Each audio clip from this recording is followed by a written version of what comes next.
கண்ணதாசனின் அர்த்தமுள்ள இந்து மதம். ஆண்டாள் தமிழை ஆண்டாள். தமிழிலே காதல் இலக்கியங்கள் ஏராளம். அவற்றில் மனிதனை காதலனாக்கி காட்டும் இலக்கியங்கள் பல. அரசனை காதலனாக்கி காட்டும் இலக்கியங்கள் சில. அவையெல்லாம் ஆடவனை பெண் காதலிக்கும் இலக்கியங்கள். ஆனால் ஆண்மையில் பெண்மை கண்டு அதை நாயகி பாவமாக கொண்டு இறைவனை நாயகனாக வரிக்கும் சமய இலக்கியங்கள் தனிச்சுவை வாய்ந்தவை. ஆணை பெண் காதலிக்கும் போது வருகின்ற உருக்கத்தை விட ஆணே பெண்ணாகும் உருவகத்தில் உருக்கம் அதிகம்.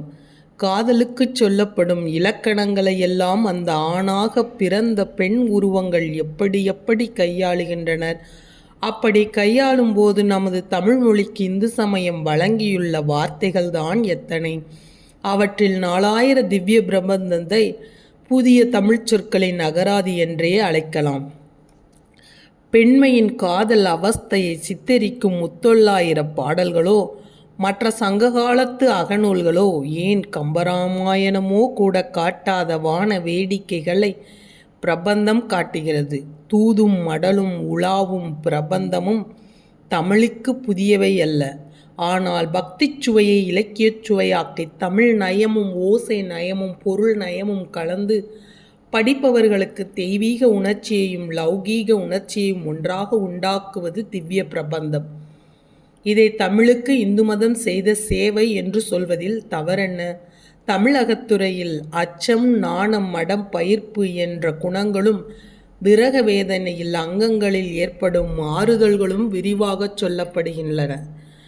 தமிழ் படிக்கும் ஒருவன் எல்லா தமிழ் இலக்கியங்களிலும் இந்த ஒரே ஒரு விஷயம் வேறு வேறு விதமாக சொல்லப்படுவதை அறிவான்.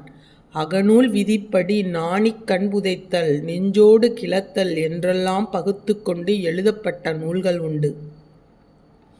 தனித்தனி பாடல்களாக விரக வேதனைகளை பல்வேறு வகையாக காட்டும் பாடல்களும் உண்டு.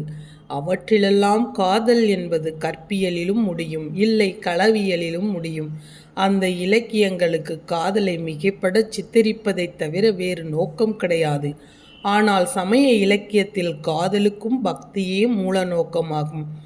தேனிலே மருந்து குலைத்து கொடுப்பது போல காதலிலே பக்தியை குலைத்தால் சராசரி மனிதனை அதுவே வசப்படுத்தும் என்ற சமய இலக்கியங்கள் அவ்வாறே செய்தன. நாமும் வெறும் நாமா வழிகளை விட இந்த சுவையையே பெரிதும் விரும்புகிறோம்.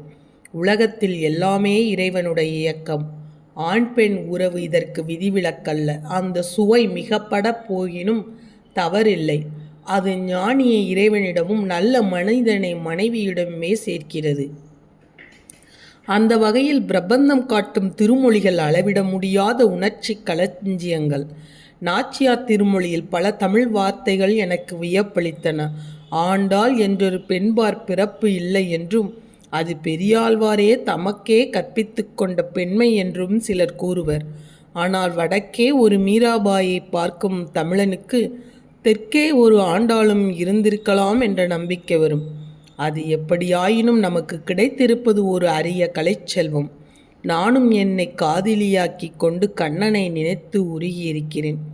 கண்ணன் என்னும் மன்னன் பேரை சொல்ல சொல்ல கல்லும் முள்ளும் பூவாய் மாறும் மெல்ல மெல்ல என்றும் கண்ணனை நினைக்காத நாளில்லையே, காதலில் துடிக்காத நாளில்லையே என்றும் இசைக்காக ஏதேதோ புலம்பியிருக்கிறேன். ஆனால் இசை மங்களம், சொல் மங்களம், பொருள் மங்களத்தோடு புது தமிழ் சொற்களை தூக்கி போட்டு பந்தாடியிருக்கும் நாச்சியார் திருமொழி எனது சிறுமையை எண்ணி எண்ணி என்னை வெட்கப்படவே வைத்தது.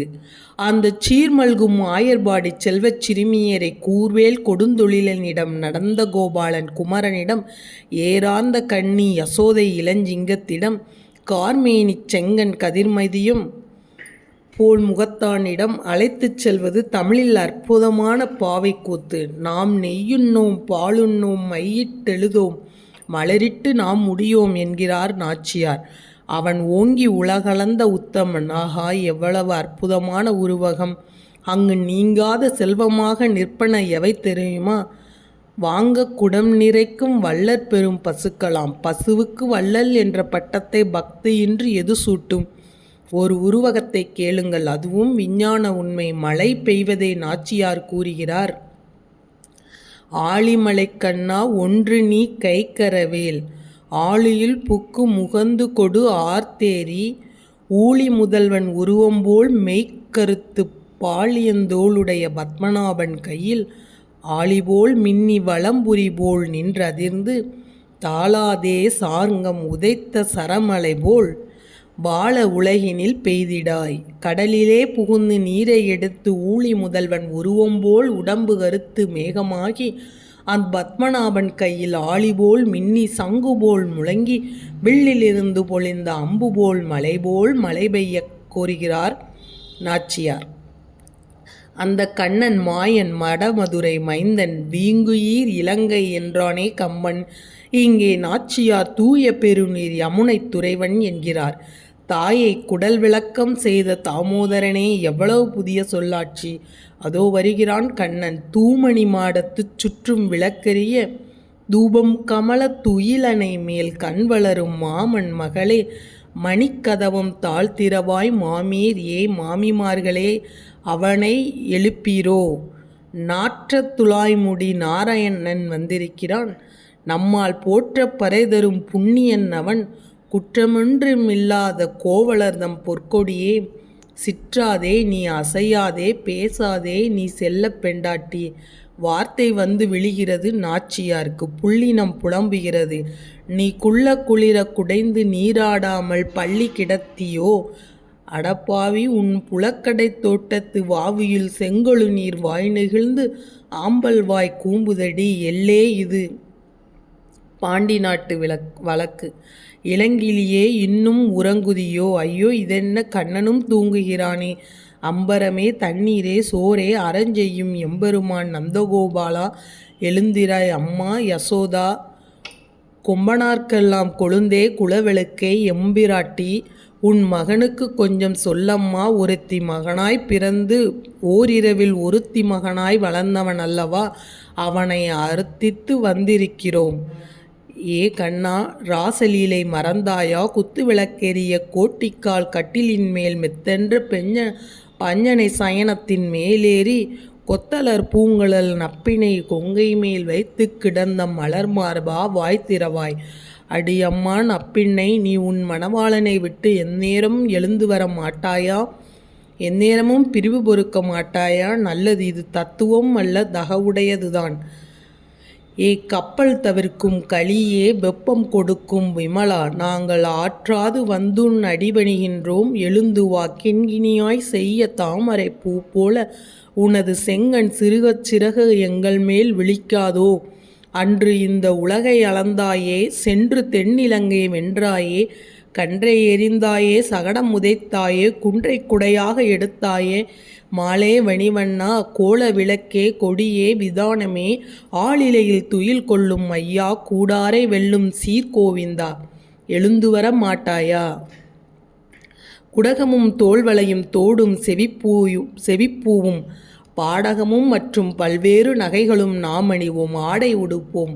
அதன் பின்னே பாற்றோரு மூட நெய் பெய்து முழங்கை வழிந்து வர கூடியிருந்து உண்போம். ஆகா, சோற்றையே மூடுகிற அளவுக்கு நெய்யாம். அதை அள்ளி உண்ணும்போது முழங்கை வழியாக வழியுமாம். மேலும் சொல்கிறார் நாச்சியார், குறைவொன்றும் இல்லாத கோவிந்தா, அறியாத பிள்ளைகள் அளிக்கிறோம், கோபப்படாதே. வங்கக்கடல் கடைந்த மாதவா, கேசவா, எழுந்து வா வா வா. நாச்சியாருக்கு பெருக்கெடுத்த காதல் நமக்கும் பெருக்கெடுக்கிறது. அவர் காதல் மட்டுமா கொண்டார், கடிமணமும் செய்து பார்த்தார். வாரணம் வந்ததாம், பூரண பொற்குடம் வந்ததாம், தோரணம் நாட்டினார்களாம், வாழை கமுகு தொங்க விட்ட பந்தலாம், இந்திரன் உள்ளிட்ட தேவர் குழாமெல்லாம் வந்திருக்கார்களாம். நாச்சியார் மந்திர கோடிப்பட்டு உடுத்தி வந்தாராம். மாயவன் மணமாலை சூட்டினானாம். 4 திசையிலிருந்தும் தீர்த்தம் கொண்டு வந்தார்களாம். பார்ப்பன பெரியவர்கள் பல்லாண்டு பாடினார்களாம். கதிர் போன்று ஒளிவிடும் தீபத்தை கலசத்தோடு ஏந்தியபடி சதிரில மங்கையர் வந்து எதிர்கொண்டார்களாம். மத்தளம் கொட்டினார்களாம். சங்குகள் வரிசையாக நின்று ஊதினார்களாம். முத்துக்களால் அலங்காரம் செய்யப்பட்ட அந்த பந்தலில் மைத்துனன் நம்பி மதுசூதனன் வந்து கைத்தலம் பற்றினானாம். அவன் இம்மைக்கும் ஏழேல் பிறவிக்கும் துணையல்லவா? அவன் நன்மையுடையவன் அல்லவா? ஆகவே செம்மையுடைய திருக்கையால் பாதம் பற்றி அம்மி மிதிக்க வைத்தானாம். அவன் எப்படி? ஏ வெண்சங்கே, நீ சொல். அவன் வாயிதழில் கற்பூரம் மணக்குமோ, கமலப்பூ மணக்குமோ, அந்த திருப்பவளச் செவ்வாய்தான் தித்தித்திருக்குமோ? ஏ சங்கே, பெருஞ்சங்கே, வலம்புரிச்சங்கே, பாஞ்ச சைன்யமே, அவன் இதழ் சுவையை எனக்குச் சொல்ல மாட்டாயா? ஏ மேகங்கால், மின்னில் மேலாப்பு விரித்தாற் போன்ற மேகங்கால், மாமுத்த நீர் சொரியும் மாமுகில்கால், களங்கொண்டு கிளந்தெழுந்த தன்முகில்கால், கார்காலத் தெளிகின்ற கார்முகில்கால், மதயானை போலெழுந்த மாமுகில்கால், வேங்கடத்தை பதியாக வைத்து வாழும் மேகங்கால், எனக்குப் பதியாகி என் கதியாக அவன் கருதவில்லையா? ஒரு பெண் கொடியை வதை செய்தால் இவ்வையகத்தார் மதிப்பாரா? நாச்சியார் துடிக்கிறார், நாமும் துடிக்கிறோம். நாச்சியார் உருகுகிறார், நாமும் உருகிறோம். நாச்சியார் கெஞ்சுகிறார், நாமும் கெஞ்சுகிறோம். நாச்சியார் கொஞ்சுகிறார், தமிழும் கொஞ்சுகிறது.